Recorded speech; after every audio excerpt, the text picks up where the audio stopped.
What's up, my geeks? We're here at the Allen Heath booth at NAB 2024, and we're going to take a look at some of the new line of mixers next on Geekazine. All right, we've got Richard here. He's going to help me decode everything that's here. First of all, let's start with this one. As you can see, the line has gotten an upgrade with a digital interface, which is great. So tell us a little bit about what we got. Yeah, so we're looking at the new CQ series of digital mixers from Allen Heath. So you'd use these typically in a context where you'd normally use an analog console. You just need kind of a standalone, so small corporate events, garage band, small concert venue. And they're meant to be very compact, portable, and easy to use. So they have a lot of nice tools built in that kind of make them easy to set up very quickly. So it's all based around this touch screen, but we also have a model that's just a stage box model you control with an iPad or tablet. Okay, and we'll look at that as we go. The CQ-12T is the smallest version. So yeah, you can see it's all touch controlled, multi-touch. So it uses modern touchscreen technology. Plus, I can connect up an iPad to this. Yeah, one, right? absolutely. Okay. There's a network port here to connect an external router, and the 18T actually has built-in integrated Wi-Fi, so you don't even need a router. Which we'll take a look at in a second here. So. Let's finish up this one here first. So. Yeah, for sure. So what's cool about CQ is that even if you're not too experienced with audio, it's really easy to kind of get started using it. Yeah. You'll see we have what are called quick channels. So if you don't know much about EQing and compression, you can have these simple kind of one knob controls that do all the processing for you. If you're using a lapel mic or a broadcast, if you have an S or a high pitch.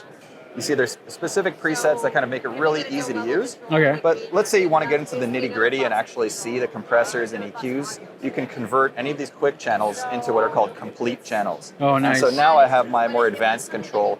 So it's kind of meant to please both entry-level users and more advanced users. Okay. So depending on who's using it, you can set it up both ways. It also has cool effects with assist as well. So the CQ-12T in particular has 2 effects racks, whereas the 18T has 4 of them. Okay. And you can see this is a very simple one-knob control of a reverb. And there's also something called effects assist that will kind of monitor the incoming signal. And so if it starts to get too muddy, it will automatically make adjustments to the EQ and levels in the back end. Do we have a simple stop effects option? Yeah, there is. You can kind of turn off the trails and you can mute the effects there as well. What about in the main screen? Because I use a mixer with my band, and I'm the one that's mixing behind the drum set. Yeah. So I need a quick button to turn off the. So these keys right here are user configurable. So if we go to config and then control, we could set up these soft keys to be whatever. So let's set one of them to be like mute. All effects. All effects. Yeah, okay. So now when I hit this key, it'll mute the effects for me. Do these programmable keys do multifunction? Like for instance, when we're in the main console, and let's say there's 3 singers right here, and let's say the main guy's singing, but then there's a song where the bass player sings.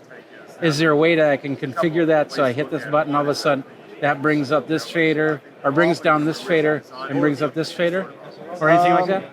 That's interesting. What I would probably set up there is a scene recall. So you could set up different scenes depending on who's singing, and then have this recall different scenes. I like that. That works exactly the same. That way I can program these buttons for whoever's singing. Absolutely. Awesome. And if you want to step over to the 18T, we have something called these soft encoders here. Okay. And so that kind of takes these soft keys up to the next level. So if we go to config, control, so we have soft rotaries. So you can either have them be what's called smart rotaries that follow whatever's on screen. So if I open an EQ, you'll see that the colors kind of change depending on what's selected, and it follows the screen. Okay. But the other option is to change them, disable smart rotaries, and now I could have it be a specific function all the time. Wow. So if I want it to always be my master fader for my mains, now it's always my master. No matter what screen I'm on, I could always turn down my master. Okay.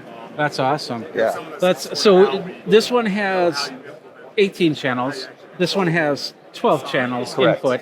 Output, 6 and 8? Yeah, they both have 6 auxiliary outputs plus a main. Okay. And all the auxiliary outputs can be paired. So if you want 3 stereo mixes instead of 6 mono mixes, you can do that as well for IEMs. Okay, and I see a foot switch option right there as well. Correct, yeah. So if you wanted to mute all the effects with a foot switch, you could do that. Or I like have it that. recall Yeah, I like that scene. option. Yeah. And then, of course, we have Ethernet and USB. Tell us what goes on there. Since this model has integrated Wi-Fi, you typically won't be using the Ethernet port, but let's say you wanted to integrate it into your building's Wi-Fi network to make it easier to connect, you can connect this in. Okay.